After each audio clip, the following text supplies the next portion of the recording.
Gracias, Lilian. Con la sociología. El derecho es un producto social, se deriva de las relaciones sociales y por lo mismo el legislador y el jurista deben conocer a fondo las especulaciones sociológicas para no apartarse al dictar leyes o al interpretarlas, aplicarlas y estudiarlas de la realidad social, pues toda contradicción de esta realidad es funesta para las sociedades humanas. Debe haber una relación íntima entre el derecho y la sociología. Gracias. Entonces, hay que recordar que ustedes ya llevaron el curso de sociología por ahí por el tercer o cuarto semestre, si no estoy mal, ustedes pues cursaron este curso en la universidad. El propósito de la sociología es poder identificar ciertos sectores, ¿verdad? En la población. Estos sectores van a tener cierta relación con el derecho agrario. ¿Por qué? Porque no todas las personas se identifican con el derecho agrario, no todas las personas se dedican a actividades agrícolas, pero sí un sector en específico de la población, ¿verdad? Ese sector en específico pues es conocido como agricultores, como ganaderos, ¿verdad? Que se dedican específicamente a las actividades del derecho agrario.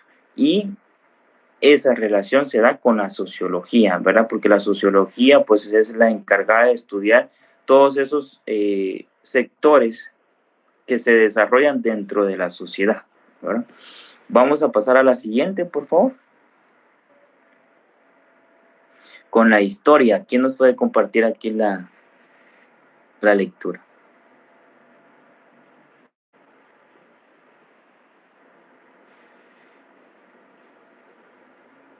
Yo, licenciada.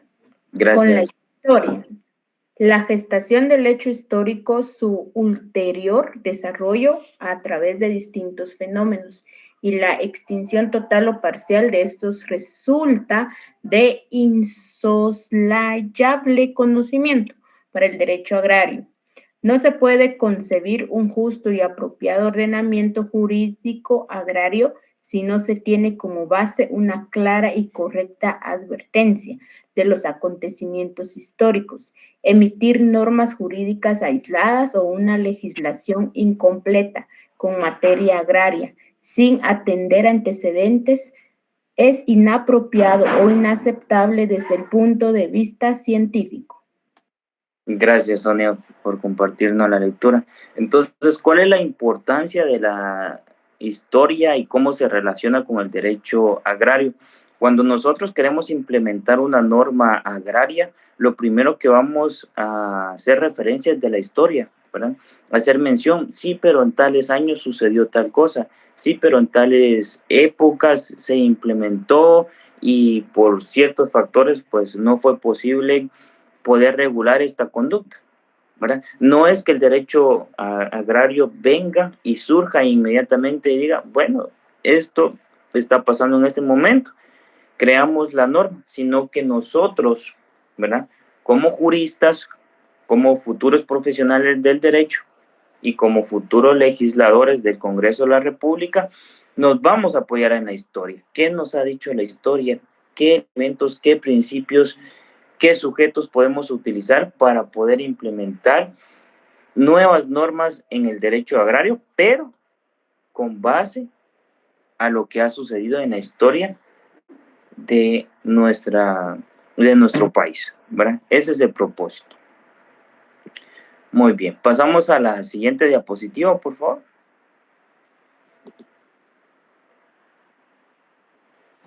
Ya voy, solo voy a hacer cambio de que ahí acabamos con el tercer paquete de presentaciones. Por cierto, compañeros, ya les compartí por medio de Claro los primeros 2 paquetes de las presentaciones que hemos visto para que lo tengan en cuenta, para que empiecen a leer, porque ya se nos acerca nuestro parcial. Muy bien, y para que tomen nota, ¿verdad? Ya con esta última diapositiva aplicamos lo que es la primera unidad. Ahorita vamos a entrar a lo que es la segunda unidad. Por ahí estoy viendo levantadas algunas manos, Sonia, y de alguien más, pero ya no pude corroborar. Vamos a ver. Sí, licenciado, yo pues quería comentar cómo funciona, en este caso, como estamos viendo el derecho agrario, estamos viendo también lo que es la agricultura, ganadería, pues el Estado tiene una institución como lo es el MAGA. Lamentablemente, sí llegan a los municipios, pero es como la palabra, estoy buscando la palabra correcta para indicarlo, son ineficientes en ese sentido al ayudar a la población en ese sentido, no solamente cuando suceden fenómenos naturales y pues se ven afectadas las plantaciones. También debería de haber acompañamiento, aunque sí lo hacen y de plano que sí lo reportan, pero lo hacen a un grupo reducido de la población. Y lo que veo es más por ejemplo, porque también se encarga de toda la parte de desnutrición, la alimentación y todo eso. Solo veo como que un grupito, le regalan cosas y se acabó. Tal vez reportan, sí, algo, pero no veo nada concreto ni que se dé seguimiento a. Entonces, creo que desde ahí nosotros podemos ver algo que afecta más a la población que se dedica a la agricultura. Y si se regala algo, porque así lo manejan, regalan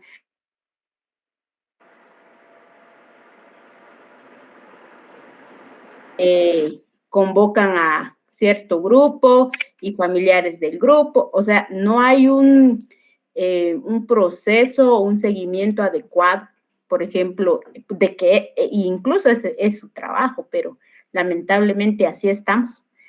Le quería compartir porque es algo que yo he evidenciado y, por ejemplo, cuando pasó algún fenómeno, solicitan algunas cosas, se reporta, pero ya no pasó nada. Entonces, ahí es donde no llega la ayuda necesaria y el acompañamiento a las personas, dado que Guatemala es un país con demasiada ventaja en cuanto a agricultura por su clima y tenemos tierras muy fértiles y es uno de los potenciales que tenemos en Guatemala, lo que es la agricultura, y ya después vamos a la ganadería y todo. Sí hay todo el cuerpo legal que acompaña, que rige cualquier situación en cuanto a eso, pero acompañamiento pues no hay.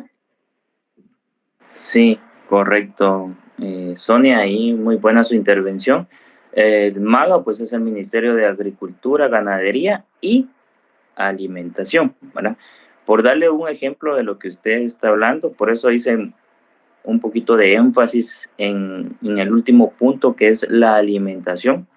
Lamentablemente, acá en Guatemala existe la desnutrición, ¿verdad?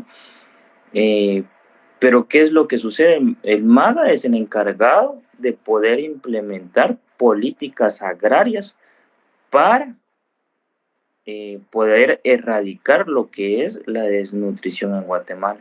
Lamentablemente, todos los días muere una persona por desnutrición. Es algo totalmente lamentable, ¿verdad? Como un país de la eterna primavera, como bien usted lo menciona, con tan buenos terrenos, tan buen ganado, ¿cómo es posible que exista un sector de la sociedad que está, ¿verdad?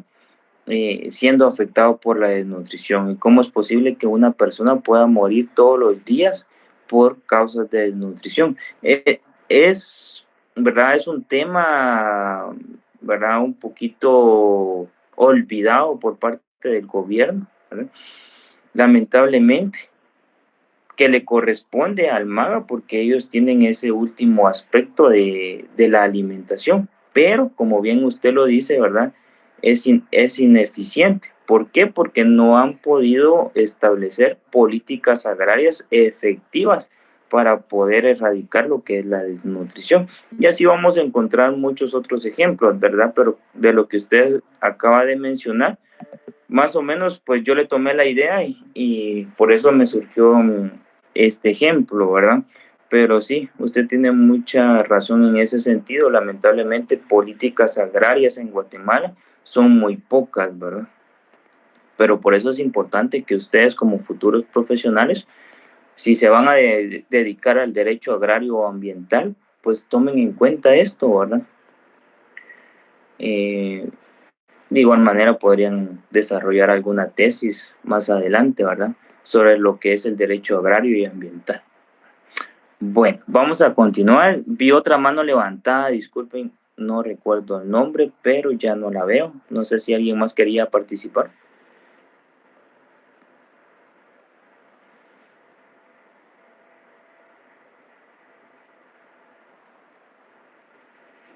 Oscar, por favor. Sí, buenas noches. Buenas noches.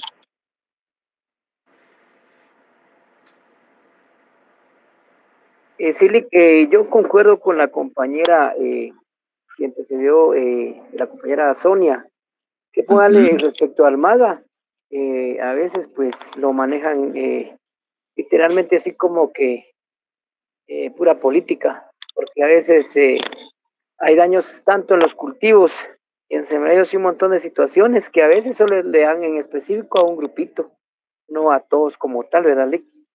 Entonces yo Sí. creo que deberían de erradicar eso para que de verdad les lleguen las ayudas a las personas que sí realmente la necesitan. Pero sí, pues se ve claramente que muchos lo toman esas ayudas políticamente, que solo a cierto grupo pues les hacen el beneficio.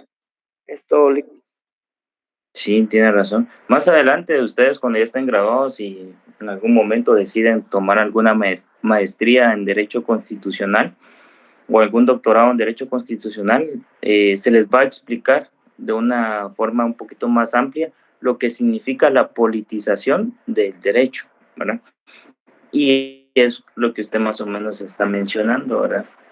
La política precisamente termina involucrada en lo que es el derecho, ¿verdad? Y cuando hablo de derecho, no solo es normas jurídicas, sino también los derechos que corresponden, ¿verdad? La justicia, la igualdad, el bien común, ¿verdad? Todos esos son derechos que como ciudadanos tenemos y que de alguna manera pues se ha politizado lo que es el derecho, ¿verdad? Lamentablemente. Bueno, vamos a continuar. Esta es la segunda unidad. Juan, ¿usted quiere agregar algo? Sí, licenciado, yo creo que usted puso el dedo ahí en la llaga. El problema de la politización de Ajá. las políticas de Estado pareciera redundante, pero en realidad no lo es.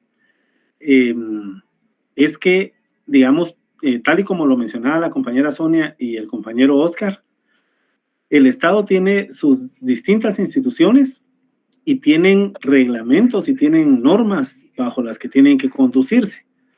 Pero se dice, ¿verdad?, que echa la ley, echa la trampa. Y en realidad ellos vienen y hacen un levantado de datos. La estadística ordena que después del levantado de datos se haga un vaciado de información y una discriminación de datos para establecer qué ítems quedan dentro de los intervalos a considerar para poder favorecer o desfavorecer a alguien. Y se ha encontrado con que, digamos, no hacen bien la función, sino que lo que hacen es que ellos, en el momento de discriminación de datos, ahí sí literalmente discriminan a las personas que son afines, que no son afines, perdón, y solo dejan en los listados a las personas que sí son afines, aunque estas personas no necesiten esa ayuda que se está dando. Y por eso es que se da tanto la politización de las políticas estatales, porque quienes son correligionarios son favorecidos, aunque no lo necesiten, y las personas que realmente lo necesitan no los favorecen, y ahí es donde se mencionaba que desgraciadamente en Guatemala todos los días se muere alguien por desnutrición. Gracias, Juan. Sí, muy acertada ahí su participación. Esto es totalmente lamentable, ¿verdad? Porque el Estado, pues, la corrupción ha venido a afectar mucho, ¿verdad? Y como usted bien lo indica, ¿verdad? A veces se implementan ciertos proyectos, pero que solo vienen a maquillar, ¿verdad? Lo que es el problema. No vienen a solucionar absolutamente nada, solo lo maquillan por cierto tiempo, por cierto periodo, porque es lo que les conviene a ellos, ¿verdad? Decir, bueno, miren, ayudamos, apoyamos, erradicamos durante tal periodo, pero no de forma permanente, ¿verdad? No existe esa política agraria que venga a beneficiar realmente a la sociedad, ¿verdad? Eso es pues un poquito triste en nuestra sociedad, ¿verdad? Esperemos que en algún momento todo esto cambie. Muy bien. Vamos a continuar y si surgen dudas, por favor, levanten la mano. Antecedentes históricos de las normas jurídicas de contenido agrario en Guatemala. ¿Quién nos puede compartir esta lectura?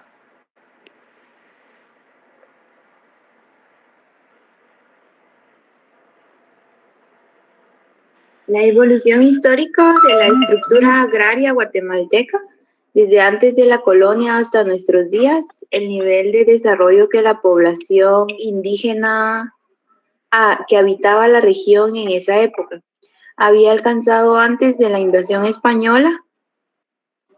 Por otro lado, los acontecimientos más importantes se han constituido en factores productores y reproductores de una estructura agraria concentradora y excluyente que ha agudizado los niveles de pobreza y extrema pobreza, no solo de la población indígena, sino de la sociedad guatemalteca en general.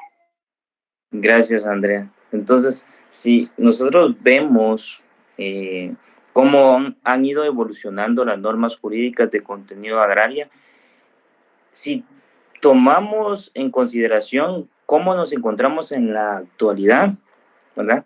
Estas actividades agrarias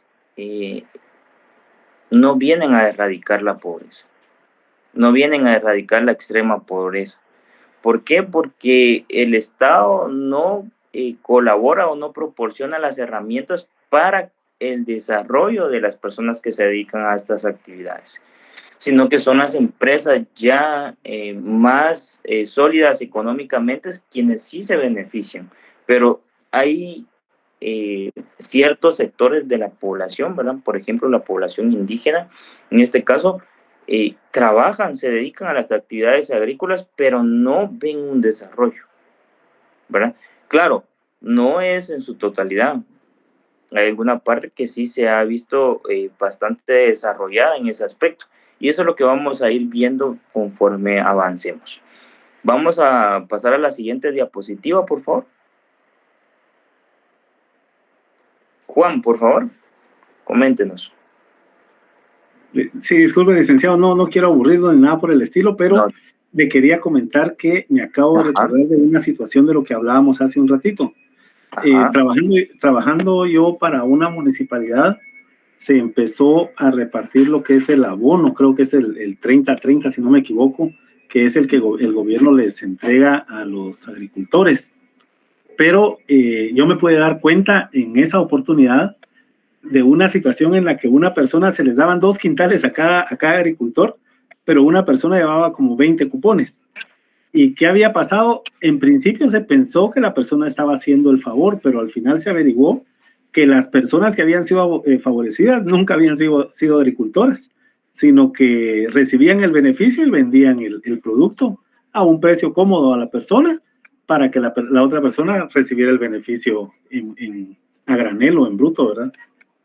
Correcto, Juan. Fíjese que yo lo viví en carne propia. Mi abuelo se dedicaba precisamente a la agricultura y a la ganadería.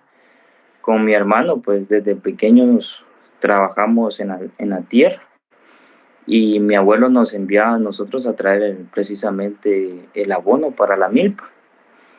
Y nosotros íbamos y nos dábamos cuenta de que efectivamente había muchas personas que jamás habían tocado un asadón, un machete, y ahí estaban en la cola, haciendo cola. ¿Por qué? Porque más adelante lo que iban a hacer es vender ese abono, ¿verdad?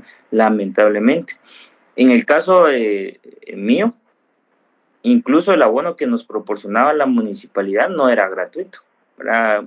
Era a un costo menor del costo comercial, ¿verdad? Pero en definitiva, pues era una gran ayuda, ¿verdad? Más cuando uno pues no tiene los recursos económicos para costear pues el abono, ¿verdad? Lamentablemente, como usted bien lo indica, ¿verdad? Hay mucha gente que se aprovecha de esa situación y le quita la oportunidad a otras personas de poder sobresalir, ¿verdad? Eso es lamentable acá en Guatemala. Creo que ese es un problema que debe de erradicarse no solo en las escuelas, sino dentro de la familia también, ¿verdad? Muy bien. Vamos a continuar.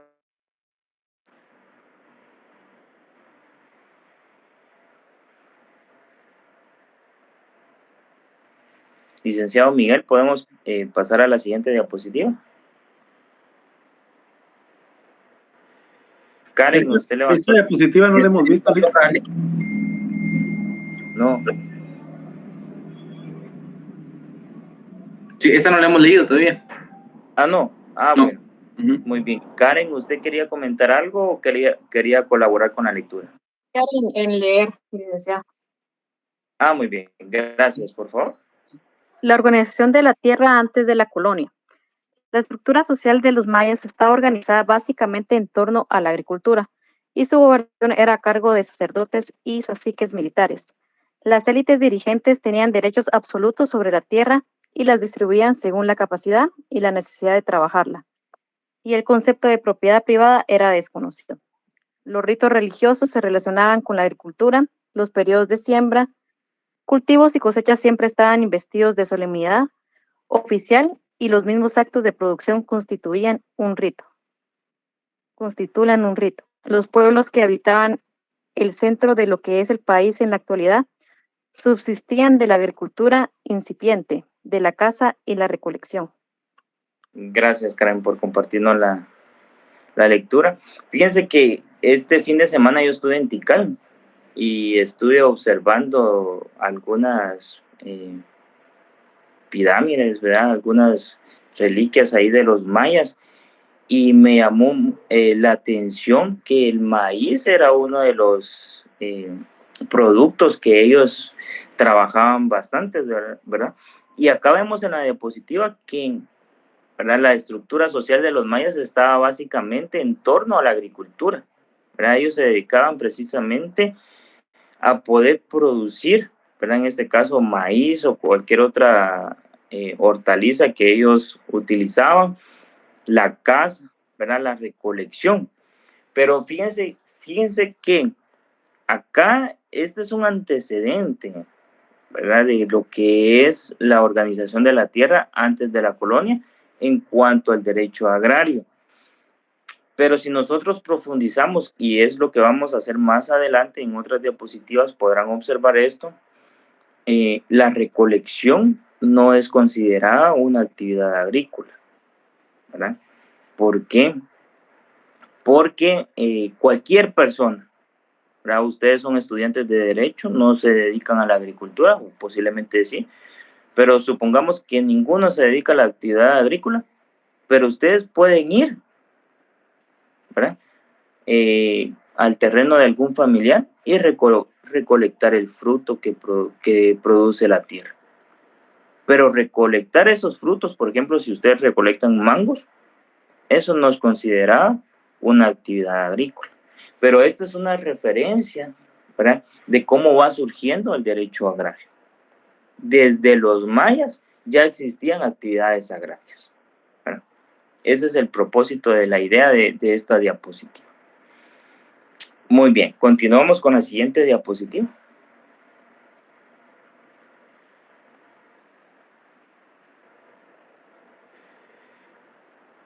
Organización de la tierra en época prehispánica. ¿Quién nos puede colaborar acá? Yo, licenciado, buenas noches. Buenas noches, Estefania. Los ritos religiosos se relacionaban con la agricultura. Los periodos de siembras, cultivo y cosecha siempre estaban investidos de solemnidad oficial y los mismos actos de producción constituían un rito. Los mayas pagaban impuestos religiosos sobre el uso de la tierra en la burocracia sacerdotal. Así la sociedad maya estaba dominada básicamente por una élite privilegiada, que se mantenía mediante el trabajo y el tributo de las masas campesinas. Sin embargo, antes de la conquista, los indios jamás sufrieron despojo de que ha sido desde 1524. La desnutrición y el hambre, que han llegado a ser endémicas, eran prácticamente desconocidas. Su alimentación consistía sobre todo en maíz, complementada mediante frijoles, legumbres, fruta, raíces, cacao y en ocasiones carne. Gracias. Entonces, en esta época prehispánica, que ya es parte de la conquista, ¿qué es lo que sucede? ¿O qué es lo que predomina? ¿Verdad? Entonces, acá nosotros retrocedemos en la historia y hay que recordar que, ¿verdad?, la Iglesia Católica tuvo por mucho tiempo el poder sobre la población. Ellos decidían sobre la población. Entonces, el sacerdote recolectaba muchas veces lo que se producía, ¿verdad? Y nosotros podemos observar que incluso antes de la conquista no existía desnutrición, no existía hambre. Circunstancias que ahora vemos, y era lo que estábamos hablando en las diapositivas anteriores, ¿verdad? Acá en Guatemala lamentablemente muere una persona cada día por desnutrición, ¿verdad? Muchas personas pasan hambre, ¿verdad? Eso es totalmente lamentable. Y es lo que esta época prehispánica pues nos propone, ¿verdad? Es decir, que la idea de la época prehispánica es el poder, ¿verdad?, sacerdotal sobre quienes producían en las actividades agrícolas. Sonia, por favor, y por ahí creo que le vi la mano de Juan después. Licenciado, eso que menciona el poder que se tuvo y la influencia que se tuvo de parte de los españoles en la agricultura, cuya actividad económica ya los mayas ya lo venían realizando. Entonces, esa influencia también ha venido siendo siempre desde esa época, licenciado, porque ahora ya hay muchas enfermedades que antes pues no eran tan, o no existían o no eran tan evidentes. Y todo tiene que ver también con la alimentación. Todos los productos que se utilizan en la agricultura hoy en día, que son necesarias, si no se aplican, no hay producción, porque la misma tierra necesita ya de eso, ya depende de eso para poder producir. Entonces, eso mismo también nos está perjudicando. Antes, pues los mayas pues sí tenían su propio sistema de agricultura, el cual no necesitaba de tanto producto sintético como lo es ahora. Antes era más orgánico, pero ya la misma tierra ya, si se le aplica algo orgánico, sí funciona, pero ya no tiene tanta respuesta o tan rápido como lo era antes. Y sí, todo eso influyó y ahora el cambio que se da. Y aquí también en la diapositiva dice los ritos religiosos, como también la influencia española en la religión se evidenció, aunque ya los mayas antes pues ya venían con el tipo de cosmovisión que ellos ya tenían, el agradecimiento a todo lo que la tierra producía. Ahora ya con la influencia de la religión católica, pues eso ya cambió, aunque todavía se fue dando, pero ya no como antes, porque nos contaban de que, por ejemplo, para la producción del maíz, en las casas de las comunidades originarias, pues llega la cosecha del maíz y se agradece. Pero se agradece, se bendice y además hasta hay un tipo de costumbre dentro pues se bebe también. Entonces, la agricultura es parte también de la cultura y tiene mucho que ver, pero la influencia ahora y la globalización ha hecho también que hayan tantos cambios. Demasiados cambios, ¿verdad? Como usted bien lo mencionó y tocó un punto muy importante, ¿verdad? Antes, pues esa producción era totalmente sana. El día de hoy, pues ya las producciones ya no son tan sanas, ¿verdad? Sino que traen enfermedades, por ejemplo, el cáncer. Pero uno puede decir, me como una piña y realmente uno desconoce la cáscara, cuántos químicos pueden existir dentro de una cáscara de piña, ¿verdad? Y otros factores, entre otros ejemplos que podríamos mencionar, ¿verdad? Lamentablemente, pues todo eso ha venido cambiando. De igual manera, las actividades religiosas, pues de alguna manera, los ritos religiosos todavía son parte de nuestra actualidad, como usted bien lo mencionó, ¿verdad? Muy bien. Juan, no sé si usted quería comentar algo. Sí, fíjese, Lee, que no tenía levantada la mano, pero a raíz de los comentarios, Muy bien. en una opinión muy personal, yo creería que la evolución no es mala del todo, porque digamos, con el tiempo se ha descubierto que algunas situaciones que se utilizaban para la siembra fueran químicas u orgánicas, cansaban la tierra, lastimaban la tierra, afectaban al fruto, al producto de la siembra, y esto pues ha venido a mejorar en ciertas situaciones. Yo creería que más los cambios que se sufren o digamos el sobrecalentamiento de la tierra en general se debe a la ambición de nosotros como hombres, porque digamos antes los agricultores sacaban o sea, sembraban, trataban su siembra, cosechaban y le daban el descanso suficiente a la tierra para que ésta se recuperara y volvían a sembrar en determinada época del año. No es como, por ejemplo, ahora el tomate, si usted se da cuenta, el tomate se siembra, no se ha terminado de cosechar y ya se está sembrando de nuevo los pilones que van a seguir con la cosecha, entonces la tierra no tiene ningún tipo de descanso. Y eso es lo que también ha provocado algo. Yo creería que no sería tanto solo de satanizar la evolución de la siembra, sino también la ambición de nosotros los hombres para poder explotar lo que es la agricultura y atendiendo a que cada vez que pasa, se siembra menos cantidad de tierra para mayor cantidad de población.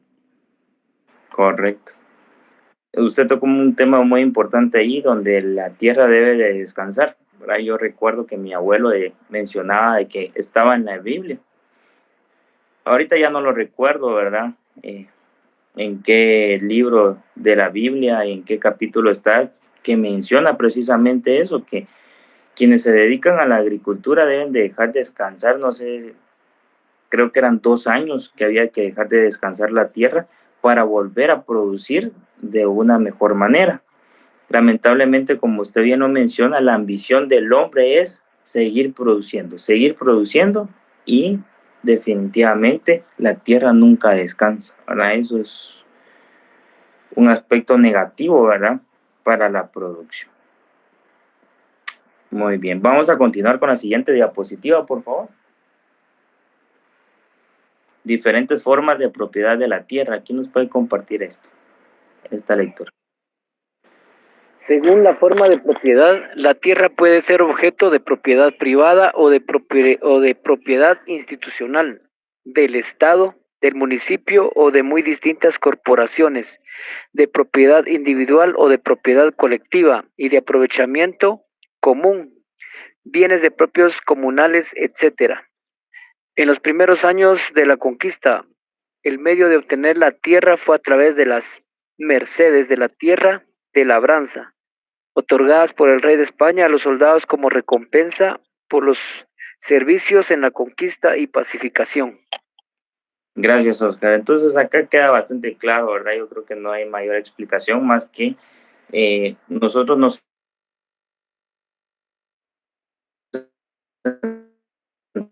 y propiedad institucional, es decir, propiedad del Estado que también puede ser utilizada para la producción, ¿verdad?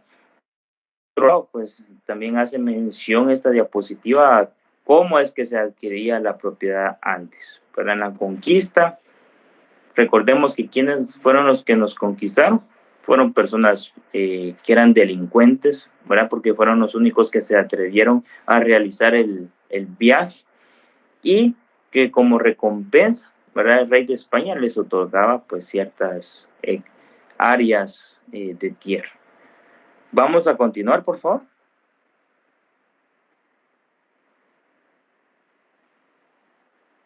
¿Quién nos comparte la lectura acá?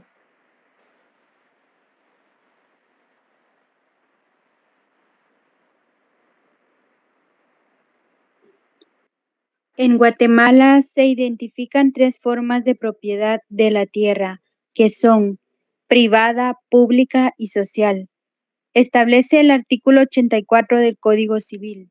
La propiedad es el derecho de gozar y disponer de los bienes dentro de los límites y con la observancia de las obligaciones que establecen las leyes. Facultad legítima de gozar y disponer de una cosa con exclusión del arbitrio ajeno y de reclamar su devolución cuando se encuentra indebidamente en poder de otro, cosa que es objeto de dominio, especialmente tratándose de bienes inmuebles. Gracias, Alba, por compartirnos la lectura. Entonces, acá vemos un aspecto muy importante, que es nuestro Código Civil, cómo describe lo que es la propiedad. En una clase anterior yo recuerdo que estuvimos hablando de los derechos de posesión y los derechos de propiedad. Bueno, en el caso de los derechos de propiedad son aquellos que están inscritos en el registro general de la propiedad, y los derechos de posesión, pues esos no tienen un registro, ¿verdad? De igual manera podemos identificar en Guatemala lo que es la propiedad privada. Yo compro un lote de 10 por 20, propiedad privada. Una propiedad pública, el Palacio Nacional podría ser una propiedad pública. Una propiedad social, ¿verdad? El parque de mi comunidad, ¿verdad? Es de todos, de toda la población, no le pertenece absolutamente a nadie, ¿verdad? Entonces podemos observar aquí nosotros cómo la importancia de la propiedad en el derecho agrario. Bueno, vamos a continuar con la siguiente diapositiva. La propiedad de los pueblos. ¿Quién nos puede compartir aquí la lectura?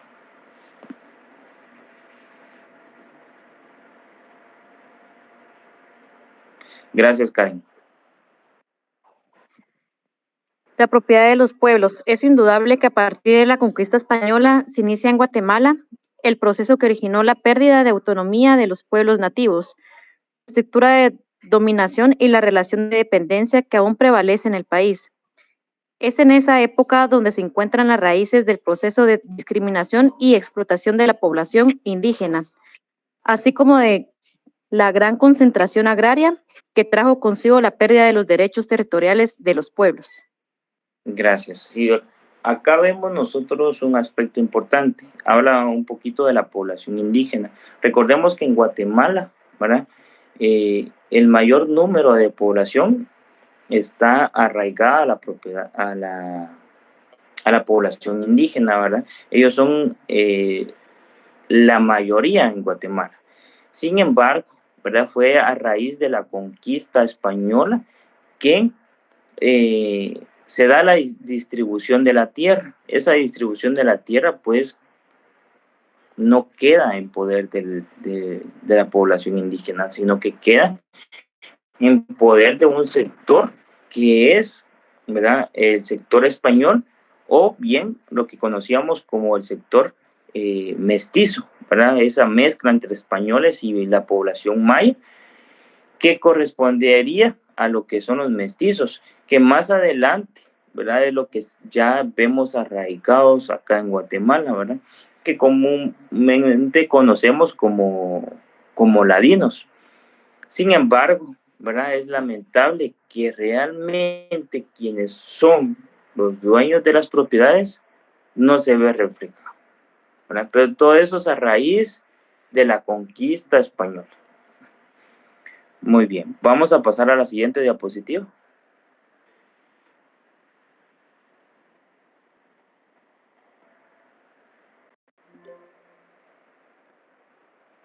¿Quién nos puede compartir esta lectura? Andrea, por favor. Los conquistadores controlaban todo, excepto los cultivos de subsistencia. La tierra fue dividida en grandes haciendas que se hallaban organizadas para la producción comercial de productos lucrativos de exportación como el cacao, el añil y la cochinilla, y grandes pastizales dedicados a la ganadería como resultado de haber introducido los españoles al país la actividad ganadera.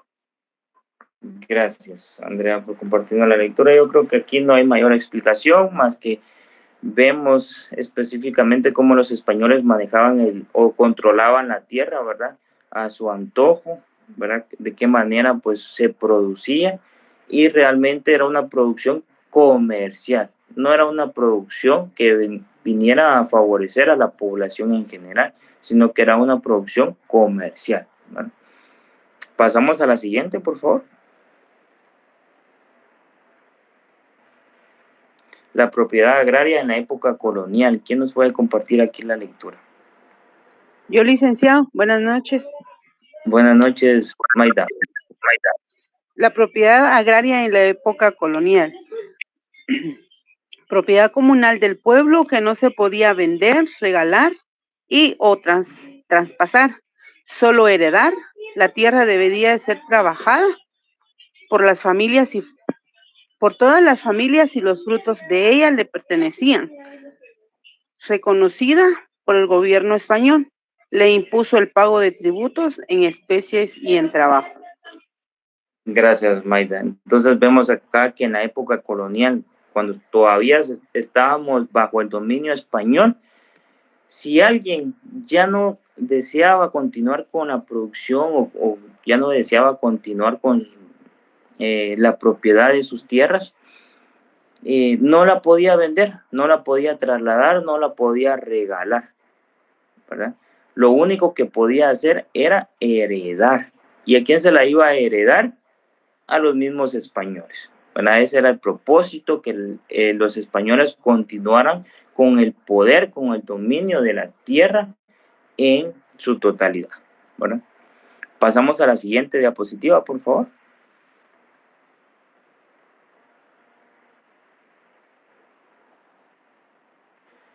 Gracias. ¿Quién nos puede compartir aquí la lectura?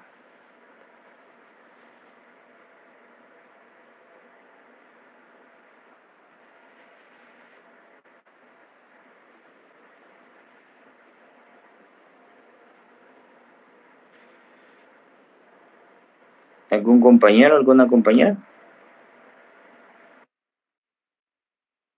Gracias.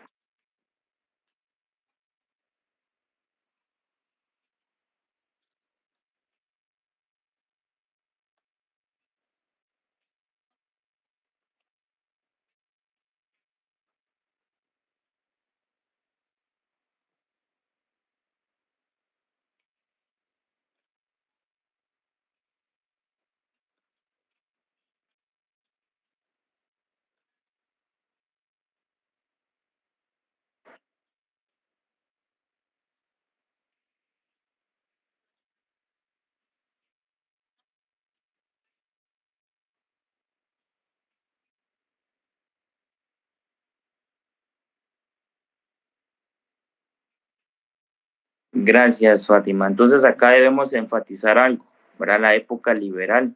Esa época liberal es posterior a la independencia de Guatemala, donde si bien se independiza Guatemala y ya corresponden ciertos derechos, vemos cómo estaba institucionalizada esa repartición de la tierra.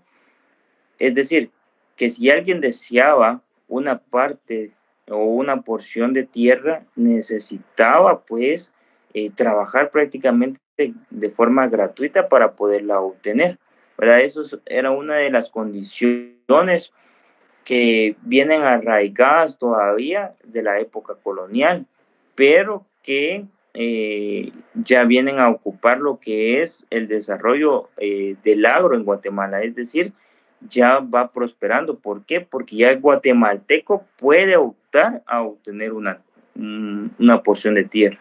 Circunstancias que antes de la independencia no podía efectuarse, ¿verdad? Muy bien, pasamos a la siguiente diapositiva, por favor.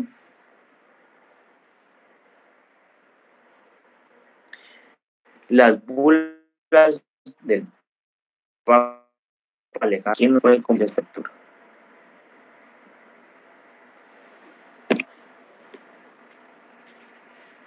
Yo, licenciado. Gracias.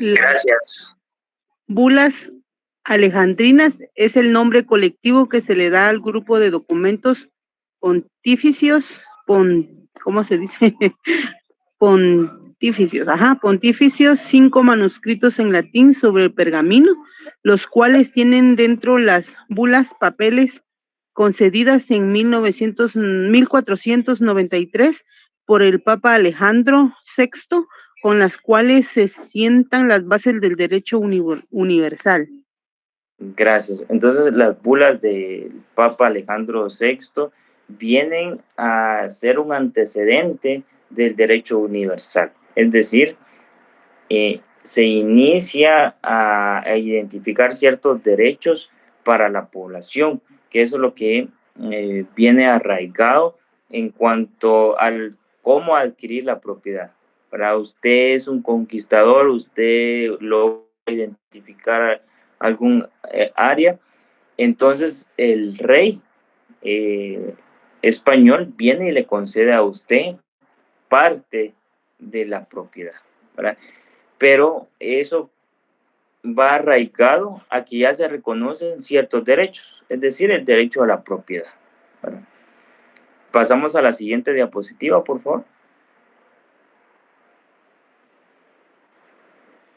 ¿Quién nos puede compartir esta pequeña diapositiva? La voy a leer yo, licenciada. Gracias. No sé, Lilian, ¿verdad? A finales de la Edad Media, los descubrimientos y conquistas de Portugal y Castilla sobre los archipiélagos atlánticos, las costas de África y luego las Indias adquirieron tal importancia geopolítica que crearon las condiciones para que los papas fueran requeridos por los príncipes cristianos con el fin de asegurar sus conquistas y beneficios, sirviendo de gran apoyo en la preeminencia que el Papa adquirió desde comienzos de la época medieval, así como también una vieja interpretación canónica sobre la potestad apostólica que para ellos tenía el Papa sobre todo el mundo. No obstante, los portugueses y castellanos acudieron repetidas veces ante el pontífice en su condición de superior para poder legitimizar sus conquistas y aspiraciones territoriales. Gracias. Entonces recordemos que en esas épocas coloniales, ¿verdad? O de conquista, el Papa tenía una gran representación de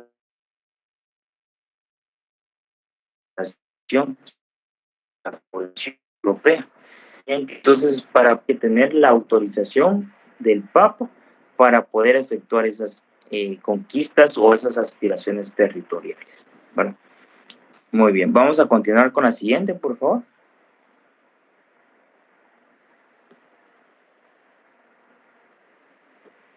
El repartimiento. ¿Quién nos puede compartir esta lectura?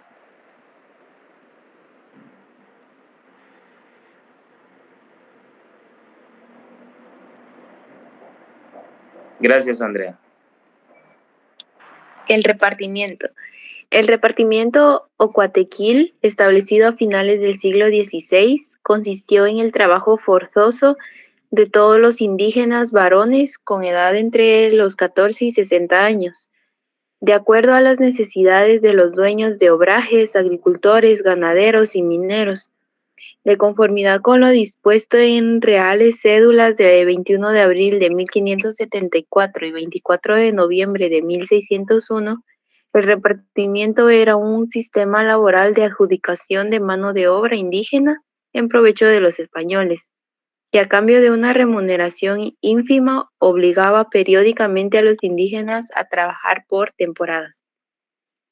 Gracias. Entonces, en el caso del repartimiento, no crean que era, les vamos a dar una parte de la tierra para que ustedes la puedan cultivar, para que sea parte de su propiedad, sino que lo que es el repartimiento comprende esa distribución de la población indígena para poder forzarlos al trabajo agrícola y ganadero y de alguna manera pues producir esas tierras, ¿verdad? Ese era el propósito del repartimiento. Pasamos a la siguiente, por favor. La encomienda y los ejidos. ¿Quién nos puede compartir acá la lectura? Oscar, por favor. La encomienda fue una institución implementada por los conquistadores españoles durante la colonización en América. Para sacar provecho del trabajo indígena, consistía en la entrega de un grupo de indios a un español para que éste los protegiera, educara y evangelizara. Los ejidos eran tierras alrededor del pueblo de uso común, ya sea para recolectar recursos o soltar sus animales. Gracias. Entonces acá vemos que en la encomienda era prácticamente esa explotación, ¿verdad? Por parte de los españoles hacia la población conquistada, ¿verdad?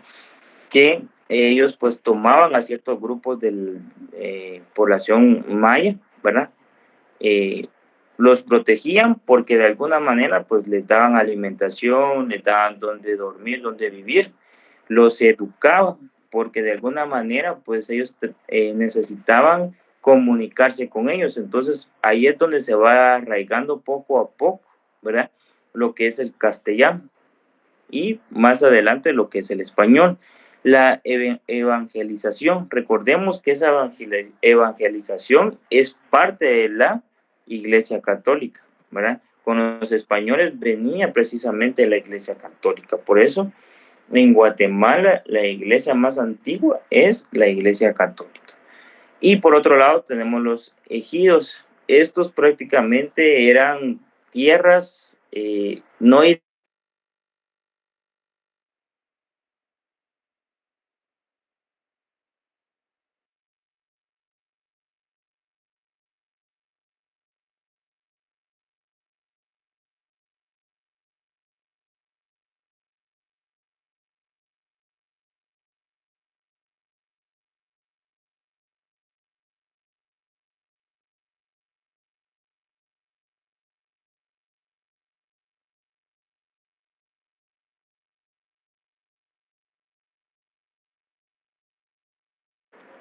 Mil disculpas, creo que problemas técnicos hay.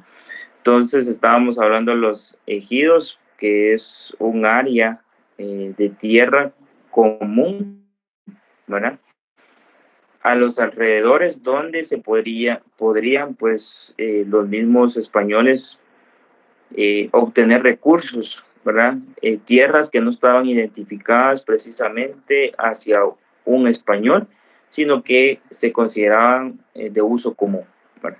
Por ahí vi el link de asistencia. El día de hoy podemos colocar, no sé si tenemos un tema en específico, licenciado Miguel. No, Little. Que pongan lo que estamos viendo ahorita, la encomienda y los ejidos. Bueno. Está bien. Entonces, como tema, la encomienda, por favor, para la asistencia. Y vamos a pasar a la siguiente diapositiva, por favor.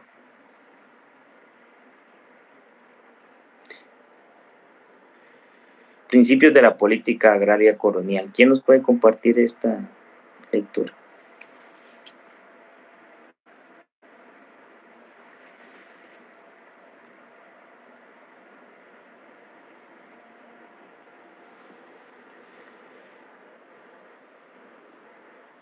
Voy a leer yo, que de plano está llenando asistencia. Muy bien. C. Los principios de la política agraria colonial.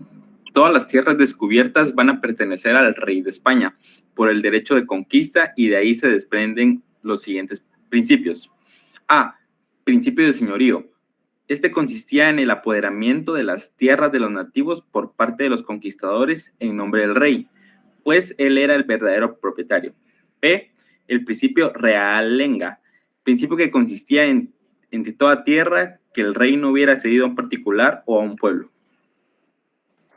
Gracias ahí por compartirnos la lectura. Acá vamos a identificar ciertas ideas. En el primer principio, que toda la tierra le pertenecía al rey, ¿verdad? Él la podía distribuir conforme él consideraba. En el segundo principio, pues era un principio donde el rey cedía precisamente a los particulares la tierra para la producción. Bueno, Juan, ¿usted tiene alguna duda? Sí, era con la diapositiva anterior, pero es que me dediqué a llenar la asistencia, entonces no pude comentar a tiempo. Lo que pasa es que, digamos, dentro de la encomienda, ahí se establece que esa fue una política ideada por los conquistadores. Y yo diría que, entre comillas, era para proteger a los indígenas.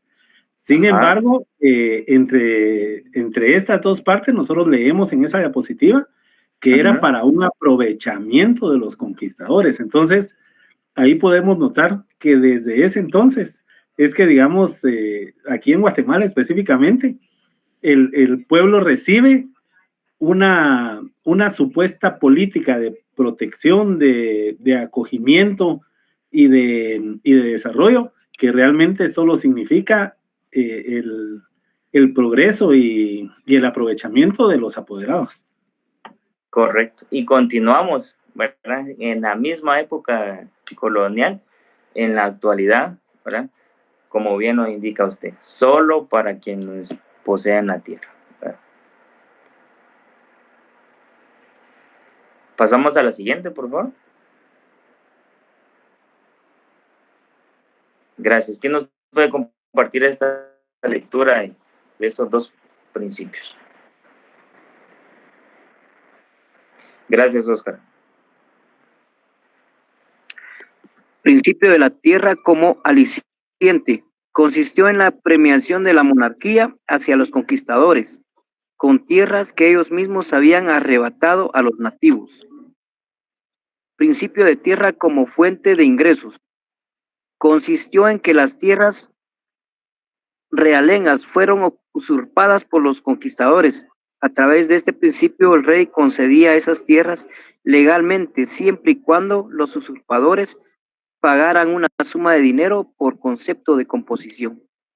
Gracias. Acá vemos nuevamente dos principios más en cuanto a cómo podía adquirirse la propiedad en esa época de conquista. Bueno, vamos a pasar a los siguientes, por favor. Dos principios más. ¿Quiénes nos pueden compartir esta lectura? Por ahí ya me estoy quedando sin luz. Andrea, por favor. Principio de preservación de las tierras comunales o pueblos de indios. Se regía los intereses económicos de parte de España para que estos tuvieran un lugar donde trabajar, tenerlos controlados y que permanecieran en estos pueblos por las tierras que poseían para que ya no tributaran para los conquistadores como lo hacían antes, sino que ahora lo harían para el rey y para proveer mano de obra barata y forzada. Principio del bloqueo agrario de los mestizos. Consistió en que los ladinos nunca obtuvieron tierras para trabajarlas, formaban un contingente humano en crecimiento. Al no poseer tierras y por mucho que las solicitaban, no les quedó otra salida que trabajar en las haciendas formando rancherías, lo cual fue aprovechado por los terratenientes, que les significó mano de obra barata, ya que estos en las haciendas les arrendaban las parcelas a cambio de trabajo. Gracias. Entonces vemos dos principios más de cómo adquirir la propiedad, la tierra, pero acá vemos cómo los usurpadores, los terratenientes se aprovechaban de esa mano de obra barata, ¿verdad? Mano de obra forzada que lamentablemente constituía, si lo vemos de alguna manera descabellada, en esclavitud, ¿verdad? Continuamos con la siguiente, por favor.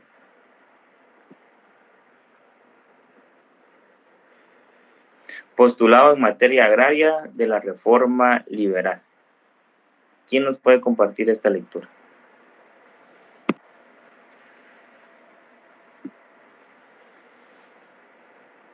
Licenciado, con gusto. Gracias, Karen. La Revolución Liberal de 1871 fue un proceso revolucionario ocurrido en Guatemala, de carácter liberal, que causó un cambio en la política de este país y que derrocaría al presidente, liderada principalmente por Miguel García Granados y con importante participación de Rufino Barrios. Se dio como resultado de la lucha entre conservadores y liberales, desarrollada en diferentes eventos desde la independencia centroamericana.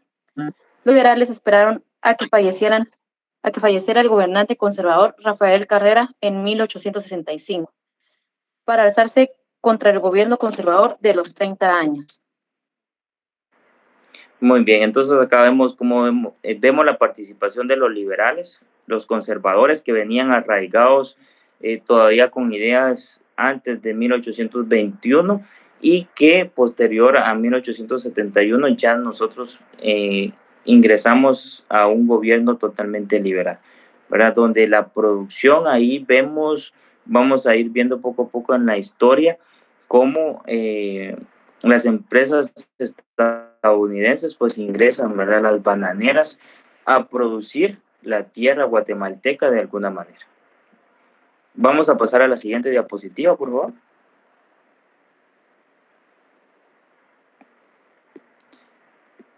¿Quién nos comparte esta lectura?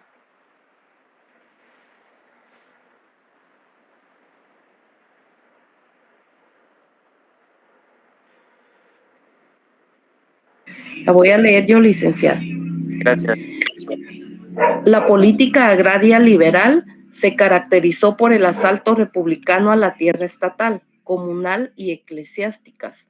En la práctica, para poder alcanzar esas metas, se llevaron a cabo varias acciones.